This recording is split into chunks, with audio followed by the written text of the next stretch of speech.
ఎందుకయ్యా నీ ప్రభుత్వం, నీ పార్టీ ఉంటే లేకపోతే ఏమయ్యా? చంద్రబాబు నాయుడు గారు ఏం చేశావు? ఉక్కు ఫ్యాక్టరీని గురించి సంవత్సరం దాటిపోయిందే, మాటలు చెప్పడం ఎందుకయ్యా?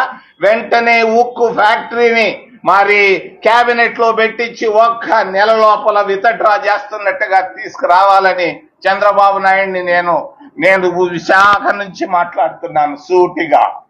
వెంటనే ఒక్క నెల లోపల ఉత్త మాటలు చెప్పాకు. 11,000 కోట్లు ఇస్తారు. ఉడికాయ ఇచ్చేది ఏందా? నీ 1,000 కోట్లు ఎందుకయా? వాళ్ళకు ఒక్క మాట చెప్తే వాళ్ళు హాయిగా భోంచేస్తారు కదా. ఈరోజు విశాఖపట్నం ఇంత స్థాయికి రావడానికి కాంగ్రెస్ పార్టీ తీసుకొచ్చినటువంటి ఉక్కు ఫ్యాక్టరీయే కదా. ఎందుకు దీన్ని ఆపేస్తున్నారు? ఎందుకు ప్రైవేటైజ్ చేస్తున్నారు?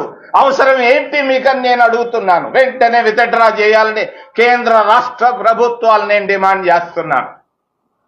మూడో అంశం అమరావతి. 26 జిల్లాలు ఉన్నాయి.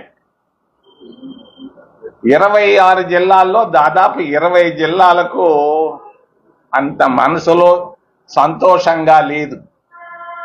కర్నూలు నుంచి ఒంగోలు దాకా ఒక్కరు సంతోషంగా లేరు అమరావతి పైన. ఇది వాస్తవం. ఉత్తరాంధ్రలో కూడా ఎవరు సంతోషంగా లేరు. అసలు కారణం, అసలు సంగతి చెప్తాను. శివరామకృష్ణయ్య అనే ఆయన్ని కేంద్ర ప్రభుత్వం వేసింది కమిటీని. ఆయన ఏం సలహా ఇచ్చాడు? ఒంగోలు దగ్గర దొనకొండలో 1,00,000 ప్రభుత్వ భూములున్నాయి, అక్కడైతే బాగుంటుందని ఆయన కమిటీ ఇచ్చాడు కదా. దొనకొండలో ఈయనకి పనులు జరగవనుకున్నాడు. దాన్ని తీసుకొని వెళ్ళి ఆయన బంధు ప్రీతి ఎక్కువ చంద్రబాబు నాయుడికి. మీ అందరికీ తెలియదు, నాకు బాగా తెలుసు. ఆయన 50 సంవత్సరాలుగా మీ ఇద్దరం యూత్ కాంగ్రెస్ లో పనిచేసాం. 50 సంవత్సరాల నాడు తిరుపతి దగ్గర. మరి ఆయనకు బంధు ప్రీతి ఎక్కువ. ఎక్కడ బంధువులుంటే అక్కడ పనిచేస్తుంటాడు ఆయన. మరి అమరావతిలో అంటే గుంటూరులో ఆయనకు బంధువులు ఎక్కువ. ఆ బంధువుల్ని కోటీశ్వరులు చేసేదాని కొరగా అమరావతిని ఆయన తీసుకున్నాడు. ఆయన చెప్పొస్తుంటాడు అప్పుడప్పుడు మాటలు, బాగా బలి చెప్తున్నాడు ఈ మధ్య. మరి దేవతల రాజధాని అన్నాడు. నేను వెళ్ళి చూశాను, ఎక్కడన్నా దేవుడు కనిపిస్తాడా అని. నాకు అనిపించిందల్లా కర్రతమ్మ చెట్లు, మరి అరటి చెట్లు, చెరుకు, ఈ తప్ప అదేమీ కనిపించటం లేదు.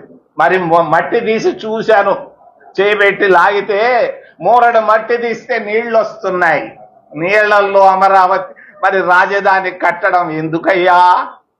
బివి రాఘవులు, కామ్రేడ్ రాఘవులు గారు చెప్పారు, అయ్యా రాజధాని కట్టేదానికి 1000 ఎకరాలు చాలంటే 30,000 ఎకరాలు తీసుకున్నాడు.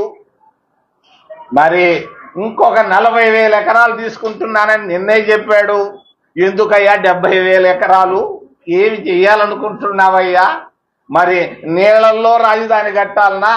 నువ్వు రాజధాని కట్టేదానికి 50 అంతస్తుల బిల్డింగ్ అంటున్నావు. నేను చూడలేదు విశాఖపట్నంలో కూడా 50 అంతస్తుల బిల్డింగ్ ఇప్పటిదాకా ఉన్నాయేమో తెలీదు. మరి 50 అంతస్తుల బిల్డింగ్ కట్టాలంటే కన్స్ట్రక్షన్ కాస్ట్ 10 అంతలు పెరుగుతుంది. నీళ్లు వచ్చేటువంటి కృష్ణానది తీరంలో నువ్వు కట్టేటువంటి అమరావతి బిల్డింగులకు నాకు ఇంజనీర్లు చెప్పారు 10 అంతల కన్స్ట్రక్షన్ కాస్ట్ పెరుగుతుంది. అయినా కూడా ఆయన అక్కడనే కట్టాలంటున్నాడు. కారణం బంధు ప్రీతి. దొనకొండలో లేరు ఆయనకి బంధువులు. ఆ బంధు ప్రీతి వల్ల మరి అంతేకాదు, ఆయన తెలిసిన బంధువులు మిత్రులంతా భూములు కొనేసి ఉన్నారు. ముందుగానే రాజధాని వస్తుందని 100-200 ఎకరాలు బినామీ పేర్లతో కొనుక్కొని ఉన్నారు. అది ఒక పెద్ద అది ఒక అవినీతి గుట్ట అవుతుందని నేను తెలియజేస్తున్నాను. వీడియో నచ్చితే లైక్ చేయండి, షేర్ చేయండి, ఛానల్ని సబ్స్క్రైబ్ చేసుకోండి. Thanks for watching.